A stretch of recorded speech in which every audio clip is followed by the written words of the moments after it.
친구들 안녕하세요. 일가기의 잠자리 동화에 오신 걸 환영해요. 하루를 마무리하는 이 시간이 친구들에게 가장 편안한 시간이 되었으면 좋겠어요. 그럼 이제 모두 눈을 감고 포근한 이불 속으로 쏙 들어가 볼까요? 이 이야기를 듣는 동안 세상에서 가장 행복한 꿈을 꾸게 될 거예요. 편안하게 천천히 잘 자요. 피터팬. 런던 블룸스버리가의 집에 달링 가족이 살았습니다. 아버지 조지 달링, 어머니 메리 달링, 그리고 웬디와 존, 마이클이라는 세 아이가 있었지요. 아이들의 유모는 조금 특별했는데 이름은 나나, 크고 영리한 개였습니다. 나나는 손수건을 물고 다니며 아이들의 이마를 핥아주고 저녁이면 발치에 앉아 숨쉬는 소리를 살폈지요. 나나는 아이들이 창문을 활짝 열어두고 잠드는 것을 좋아하지 않았지만 그 창문은 늘 열려 있었습니다. 세상 어딘가에서 날아올 아이를 위해서였지요. 엄마 메리 달링은 밤마다 아이들 방을 정리하다가 이상한 생각 조각을 발견하곤 했어요. 그것은 아이들의 머리맡에 살짝 남은 꿈의 부스러기 같은 것이었지요. 그중 가장 자주 나타난 이름이 하나 있었는데 피터팬. 메리 달링은 한 번은 창가에서 작은 몸짓을 본 듯했고 나나는 으르렁거리며 창틀을 향해 서 있었어요. 그날 밤 집안은 손님을 맞을 준비로 부산스러웠습니다. 아버지 조지 달링은 나나를 마당으로 내보내라고 했고 나나는 억울했지만 조용히 계집으로 쫓겨났습니다. 그 덕분에 창문을 지키던 눈은 비었고 방 안은 달빛으로 가벼워졌습니다.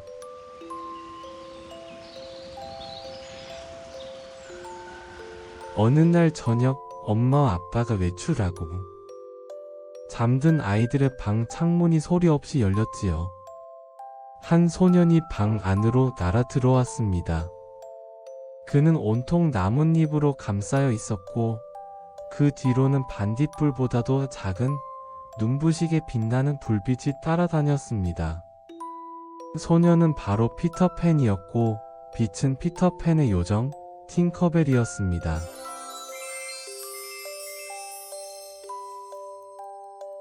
소년은 소파를 살피다가 탄성을 삼켰습니다. 잃어버린 자기 그림자가 그 위에 뒹굴고 있었기 때문이지요. 소년은 그림자를 붙잡아 몸에 문질렀지만 붙지 않았습니다. 조금 화가 난 피터팬은 조용히 울음을 삼켰고 그 소리에 웬디가 눈을 떴습니다. 웬디는 놀랐지만 도망치지 않았지요. 바느질 바구니를 가져와 소년의 발뒤꿈치에 그림자를 꿰매주었습니다. 그녀는 속삭였습니다. 가만히 있어 내가 꿰매줄게. 그제야 그림자는 피터의 발에 꼭 맞게 붙었습니다. 피터는 금세 기운을 차려 방 안을 빙글빙글 돌며 말했습니다. 이제야 제자리를 찾았어. 웬디가 이름을 묻자 소녀는 대수롭지 않게 대답했습니다. 자신은 피터팬이며 섬 하나를 이끈다고. 그 섬의 이름은 네버랜드라고. 웬디는 그 섬의 이야기를 더 듣고 싶었습니다. 피터는 어깨를 으쓱하며 말했지요. 그곳에는 잃어버린 아이들이 있고 인어가 있고 요정이 있고 해적도 있다고. 어른은 거의 없고 무엇보다 자라지 않는 아이들이 있다고. 웬디는 대답 대신 웃었고 피터는 웃음의 뜻을 알아챈 듯 웬디의 손에 조그만 단추 하나를 쥐어주었습니다. 피터는 그것을 키스라고 불렀습니다. 웬디는 낯선 예법을 그대로 돌려주고 싶어 재봉도구에 끼우던 꼴물을 빼어 피터에게 건넸지요. 그것을 키스라고 부르며 그렇게 그 밤은 이상하고도 신기하게 흘렀습니다.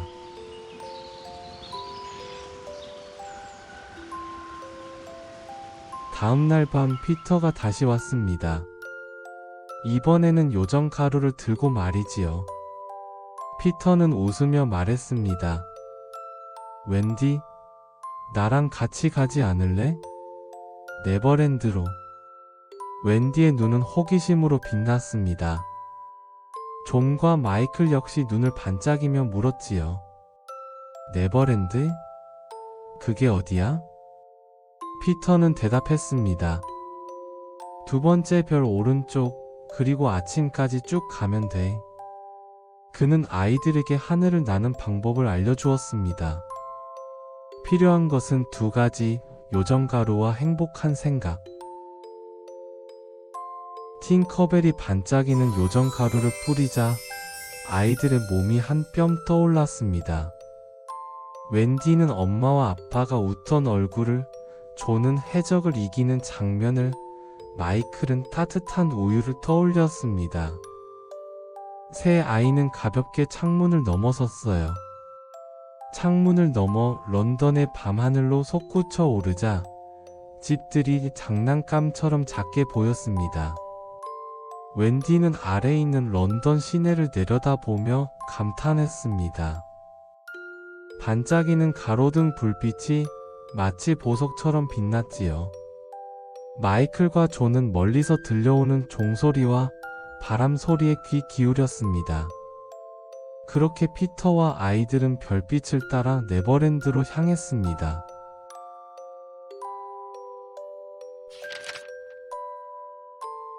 그들은 밤을 새워 날았습니다. 별빛은 변함없었지만 바람은 조금씩 달라졌습니다. 머나먼 바다를 건너고 구름 위를 지나 마침내 수평선 끝에서 섬 하나가 떠올랐어요. 꿈의 섬, 네버랜드가 모습을 드러냈습니다. 푸른 숲, 깊은 바다, 바위섬, 빛나는 모래톱, 나무 안쪽으로 숨은 구멍, 요정의 길, 아무도 모르는 비밀 계단.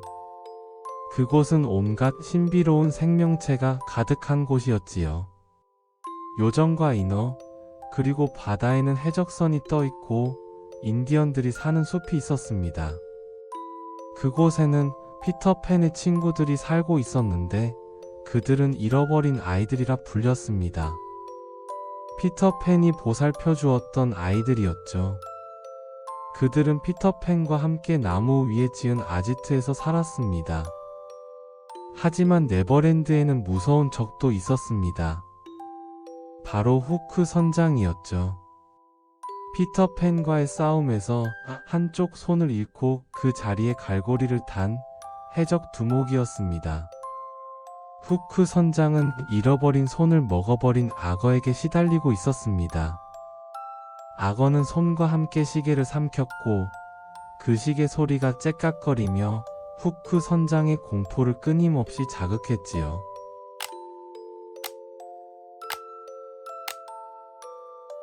섬에 닿자마자 팅커벨은 앞서 날았어요.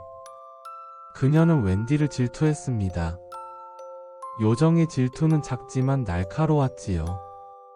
팅커벨은 잃어버린 아이들에게 귓속말을 흘렸습니다. 새 한 마리가 내려오는데 후크의 첩자일지도 모른다고.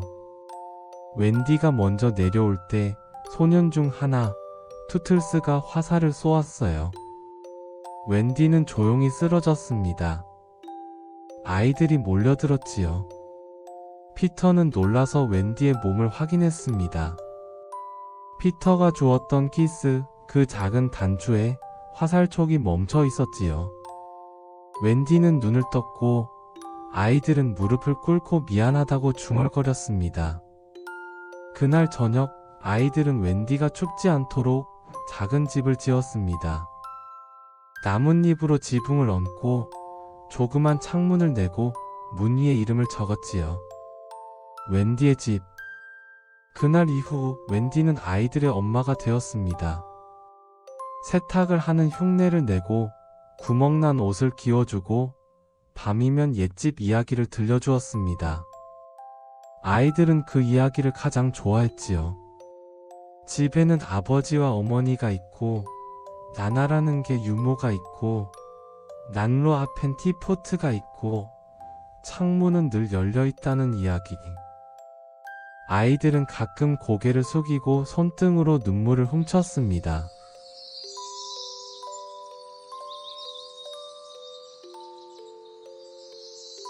네버랜드의 낮과 밤은 바쁘게 지나갔습니다. 아이들은 숲의 길을 배웠고 나무의 숨은 미끄럼틀로 지하집을 오르내렸습니다. 피터는 언제나처럼 용감했고 가끔은 잘난 체했습니다. 웬디는 그 잘남을 귀엽다고 생각하다가도 위험을 가볍게 여기는 버릇이 걱정스러웠지요. 그래도 밤이면 모두가 웬디의 발치에 모였고 웬디는 이야기를 마치며 꼭 한마디를 덧붙였습니다. 창문은 열려있고 엄마는 기다린다고. 어느 날 오후, 아이들은 네버랜드의 여러 곳을 탐험했습니다. 그 중에서도 가장 신비한 곳은 이너의 호수였습니다. 물결은 은빛으로 반짝였고 바위 위에는 인어들이 앉아 머리카락을 빗고 있었지요. 웬디는 신기한 마음에 다가가 보았습니다. 인어들은 노래를 부르며 웃었지만 오래 지나지 않아 웬디를 질투하기 시작했습니다. 인어들은 아름답지만 마냥 친절하지만은 않았어요. 웬디가 가까이 가자 누군가는 그녀의 발목을 잡아 물속으로 끌어당기려 했습니다. 웬디는 깜짝 놀라 소리를 질렀고 피터가 재빨리 놔주라고 말했습니다. 인어들은 장난꾸러기라서 그래. 가까이 가지 않는 게 좋아. 그때 바위 뒤에서 거친 목소리가 들렸어요. 해적들이었습니다. 그들은 인디언 부족의 공주 타이거 릴리를 사로잡아 바위에 묶어 두고 있던 것입니다. 바닷물이 차오르면 그녀는 곧 익사할 위험에 처할 것이었지요. 피터는 지체하지 않았습니다. 그는 바위 뒤에 몸을 숨기고 후크의 목소리를 흉내내 소리쳤어요. 그 아이를 풀어주어라. 해적들은 서로의 얼굴을 살피며 당황했어요. 선장님의 명령이야. 어서 풀어줘. 그들은 타이거 릴리를 풀어주고 서둘러 자리를 떠났습니다. 잠시 뒤 진짜 후크가 나타나 상황을 눈치챘지요. 그는 피터를 보자 칼을 빼들었고 두 사람은 바위 위에서 맞붙었습니다. 칼과 갈고리가 부딪혀 금속 소리가 번쩍였습니다. 피터는 가볍게 뛰어오르고 후크는 무게로 밀어붙였어요. 두 사람의 싸움은 치열했지요. 그때 수면 아래서 익숙한 소리가 다가왔습니다. 톡탁 톡탁 톡탁. 후크의 얼굴이 하얗게 질렸습니다. 그것은 오래전 그의 손을 삼킨 악어의 소리였던 것입니다. 악어는 후크의 몸 냄새를 따라다니며 언제나 그를 쫓고 있었지요. 후크는 혼비백산하여 서둘러 도망쳤습니다. 타이거 릴리는 무사히 구출되었고 인디언 부족은 피터와 아이들에게 큰 은혜를 잊게 되었습니다.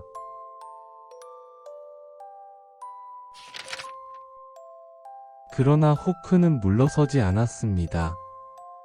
그는 피터의 습관을 살피고 은신처의 위치를 알아냈지요. 그리고 가장 비겁한 방법을 골랐습니다.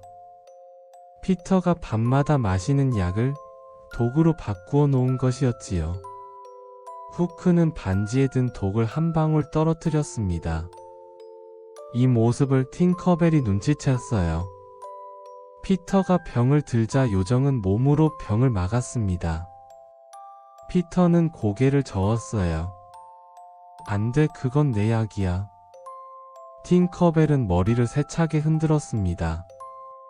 그리고는 병을 낚아채 단숨에 마셨지요. 요정의 불빛은 휘청이며 작아졌습니다. 그제야 피터는 무슨 일이 벌어졌는지 이해했지요. 그는 절망 속에서 속삭였습니다. 팅커벨 살아있어줘. 팅커벨의 숨이 가늘어졌습니다. 그 순간 피터는 믿음이라는 것의 쓰임새를 떠올렸습니다. 그는 세상 어디에서든 지금 이 이야기를 듣고 있는 아이들이 있다면 제발 요정을 믿어달라고 마음속으로 난 요정을 믿어라고 말해달라고 빌었지요. 밤 공기는 조용히 흐르고 있었어요.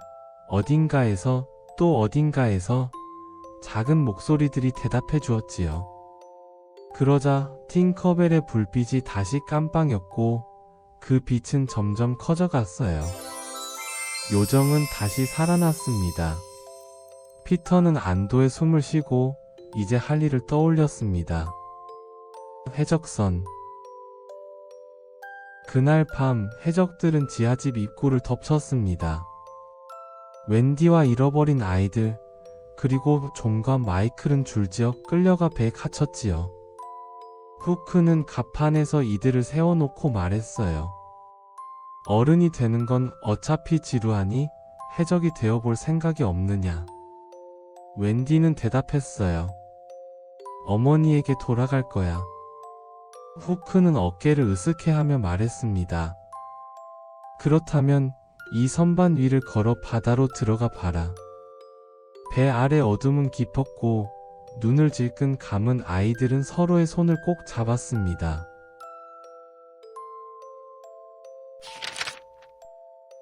그 시간 피터는 혼자 남은 지하집에서 칼을 매만지고 있었습니다. 팅커벨은 회복되자마자 무슨 일이 일어났는지 피터에게 알려주었지요. 피터는 고개를 끄덕이고 똑딱 똑딱 소리를 흉내내며 해적선으로 향했습니다. 배 위에 모여있던 해적들은 똑딱 똑딱 소리를 들었습니다. 그놈이 왔다. 누군가가 외쳤고 모두의 얼굴이 굳어졌습니다. 사실은 악어가 아니라 피터였지만 선원들은 모두 두려움에 휩싸였습니다. 갑판의 등불이 하나둘 꺼졌고 줄과 돛 사이로 가벼운 그림자가 미끄러졌습니다. 결박이 풀리고 입막대기가 풀리고 웬디는 아이들을 저편으로 숨겼습니다. 피터팬은 후크 선장을 향해 당당하게 걸어갔습니다. 이번에는 도망칠 수 없다. 피터팬. 후크는 갈고리를 들었고 피터는 칼을 빼들었습니다.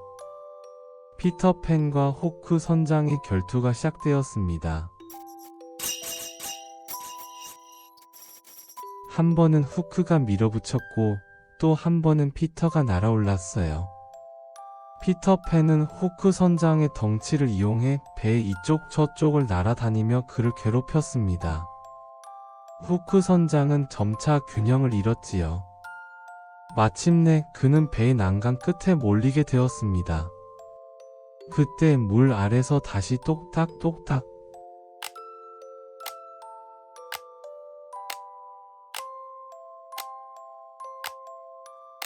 저 시계 소리. 후크 선장이 소리쳤습니다.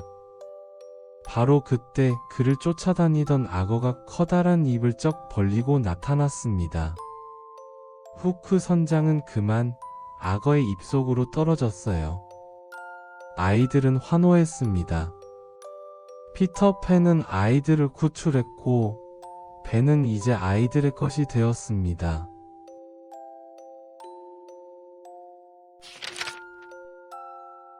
새벽이 가까웠습니다. 웬디는 아이들을 모아 이제 집으로 돌아가자고 말했습니다. 잃어버린 아이들은 서로의 얼굴을 보았어요. 그들은 웬디의 이야기 속 난로와 찻주전자를 떠올렸습니다.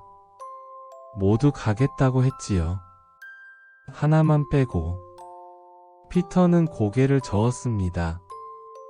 그는 자라지 않는 네버랜드 섬의 소년이었어요. 잃어버린 아이들은 고개를 끄덕였습니다. 그들도 언젠가는 자라야 할 테니까. 피터는 해적선의 키를 잡아 런던을 향했습니다. 배는 하늘 위를 달릴 수 있었어요. 요정가루가 아직 남아있었기 때문이지요.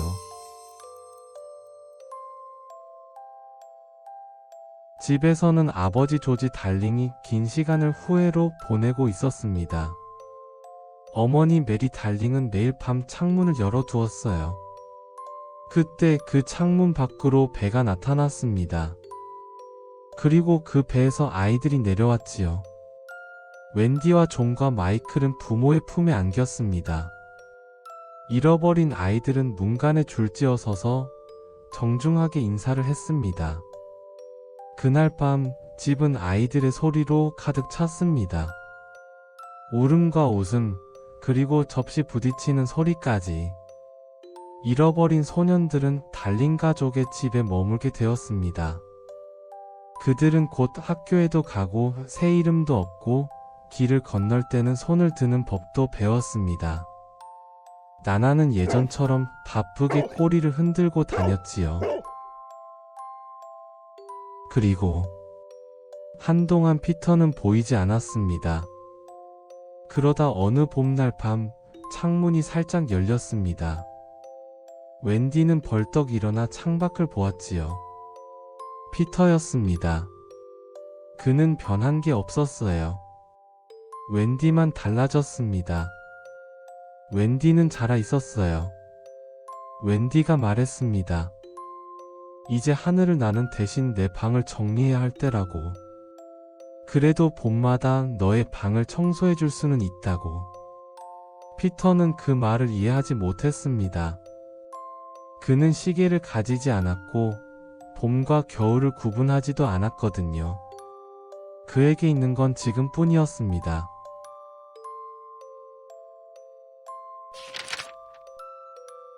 시간은 흘러 세월이 지나갔습니다. 웬디는 어른이 되고 한 아이의 엄마가 되었습니다. 아이의 이름은 제인. 어느 날 밤 피터는 다시 창문에 와 섰습니다. 웬디 대신 제인이 창문을 열었습니다. 피터는 눈을 동그랗게 뜨고 물었지요. 웬디는 어디 있어? 제인은 대답했습니다. 엄마는 바쁘고 나는 날 준비가 되어 있다고. 피터는 잠시 머뭇거리다가 제인의 손을 잡았습니다. 다시 요정가루, 다시 행복한 생각. 두 사람은 창문을 날아올랐습니다. 그날 이후 이야기는 계속 이어졌습니다. 웬디의 딸과 그 딸의 딸.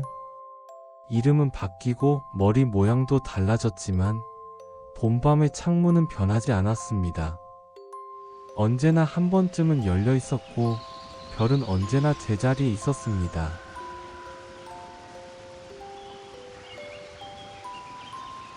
네버랜드는 나이를 헤아리지 않습니다. 그 섬에는 아직도 잃어버린 아이들이 있고 요정들이 있고 인어들이 있고 숲길이 있습니다. 해적선이 떠있는 바다에는 조용한 물결이 퍼지고 아주 멀리서 가끔 똑딱 소리가 들립니다. 아이가 창문을 열면 바람이 먼저 들어오고 그 다음에 웃음소리가 들려옵니다. 그 웃음은 누구의 것인지 말하지 않아도 알 수 있지요. 자라지 않는 소년의 웃음, 피터팬. 그렇게 피터팬의 이야기는 계속 이어집니다. 왜냐하면 창문은 아직 열려있고 누군가의 마음에는 아직도 요정을 믿는 숨소리가 남아있기 때문이지요. 믿음은 작지만 길을 만듭니다. 두 번째 별 오른쪽, 그리고 아침까지 쭉. 오늘 이야기는 여기까지예요. 모두들 편안한 꿈나라로 잘 자요.